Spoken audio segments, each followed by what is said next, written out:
সাতামা versus Goku fight হলে কে জিতবে? এই কমেন্টটা আমার প্রায় প্রত্যেক ভিডিওতেই থাকে। তো চলো আজকেই দেখে নেওয়া যাক আসলে স্ট্রংগেস্ট কে।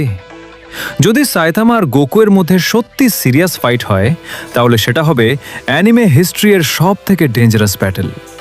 একদিকে আছে সাইতামা ওয়ান পাঞ্চ ম্যান, যার সামনে যত পাওয়ারফুল ভিলেনই আসুক না কেন, জাস্ট একটা পঞ্চ আর গেম ওভার।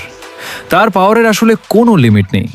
আর অন্যদিকে আছে গোকু সায়ান রেসের সবচেয়ে ডেঞ্জারাস ওয়ারিয়ার, যে প্রতিবার ফাইটের পরে আরও স্ট্রং হয়ে যায়। Super Saiyan blue, ultra instinct Goku, এমন ক্যারেক্টার যে গডসের সাথেও ফাইট করেছে। তার স্পিড এত ফাস্ট যে নর্মাল চোখে দেখা যায় না। তার কামেহামেহা পুরো ইউনিভার্স কাঁপিয়ে দিতে পারে। এখন প্রশ্ন হচ্ছে, কে জিতবে? শুনো, সাইতামা তার ওয়ার্ল্ডের সেরা, আর গোকু তার ওয়ার্ল্ডের সেরা। তাদের মাঝে যুদ্ধ শুরু হলে আসলে বলা কঠিন কে জিতবে, কারণ তারা দুইজনই অ্যানিমের মোস্ট পাওয়ারফুল ক্যারেক্টার। তবে আমার লজিক অনুযায়ী সাইতামা জিতবে, কারণ গোকুয়ের পাওয়ারের লিমিট আছে, কিন্তু সাইতামায়ের পাওয়ারের কোনো লিমিট নেই। এখন বাকিটা তোমরা কমেন্টে বলো। আর আমাদের সাথে বাংলায় অ্যানিমে ডাবিং করতে চাইলে স্ক্রিনে থাকা হোয়াটসঅ্যাপ নাম্বারে যোগাযোগ করো।